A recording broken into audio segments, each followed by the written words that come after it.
اور طرح طرح سے لوگوں کو ستایا، اور ساتھ میں وہ یہ بھی چاہتا تھا کہ محمد صاحب کے نواسے، کیونکہ ان کی ایک مذہبی اتھارٹی ہے،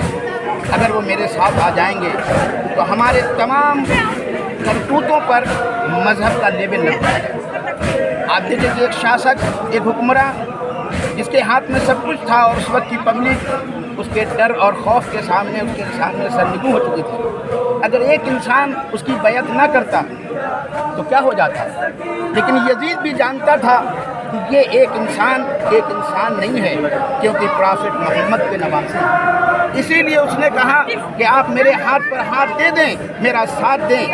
اور تاکہ میرے تمام چیزوں پر مذہبی لیبل لگ جائے۔ مگر کیونکہ امام حسین علی اور فاطمہ کے بیٹے تھے، رسول کے نواسے تھے، انہوں نے کہا ہم کسی بھی ظالم کے ہاتھ میں اپنا ہاتھ نہیں دے سکتے ہیں، اور انہوں نے یزید کی بیعت سے انکار کر دیا۔ یاد رکھیے، انکار کر دینا کوئی آسان کام نہیں ہوتا ہے، اس کی قیمت بھی امام حسین علیہ السلام نے چکائی ہے۔ امام حسین کا ایک جملہ ہے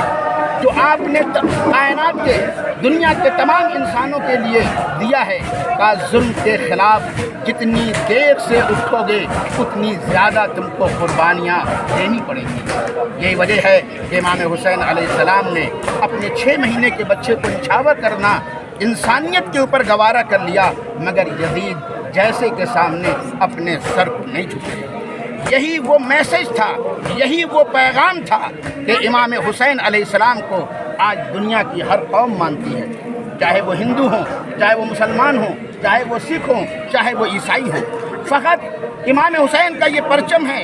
جو ہر ملک میں لہراتا ہے، ہر قوم اس کو اٹھاتی ہے، ہر نسل اس کو اٹھاتی ہے، ہر رنگ والے اس کو اٹھاتے ہیں۔ کیوں؟ اس لیے کہ امام حسین علیہ السلام کسی رنگ والے کے لیے نہیں تھے، کسی سرزمین کے لیے نہیں تھے، انہوں نے جو کام کیا تھا وہ پوری انسانیت کے لیے تھی، وہ عدل اور انصاف کے لیے تھی۔ یہی وجہ ہے کہ جب بھی دنیا میں مظلوموں کے لیے آواز اٹھائی جاتی ہے تو آپ دیکھیے گا کہ وہ کہیں نہ کہیں سے امام حسین سے متاثر نظر آتے ہیں۔ ہمارے ملک میں جب انگریزوں نے قبضہ کیا تھا اور گاندھی جی نے جب تحریک چلائی تھی تو انہوں نے ایک جملہ کہا تھا، ہم اپنی قوم کے لیے کوئی نئی چیز لے کر کے نہیں آئے ہیں، ہم وہی کر رہے ہیں جو امام حسین علیہ السلام نے کیا تھا۔ اسی لیے جب انہوں نے ستیہ گرہ شروع کی تو 72 لوگ انہوں نے ساتھ میں لیے تھے، کیونکہ کربلا میں امام حسین کے ساتھ 72 تھے۔ ایک بات اور بھی گاندھی جی نے کہی تھی کہ اگر ہمارے ملک کو، اگر ہمارے دیش کو ترقی کرنا ہے اور انتی کرنا ہے تو اس کو امام حسین کے مارگ پر،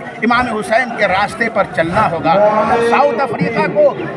نیلسن منڈیلا نے آزاد کرانا چاہے، آپ جا کے ان کی ہسٹری پڑھیے، انہوں نے کس سے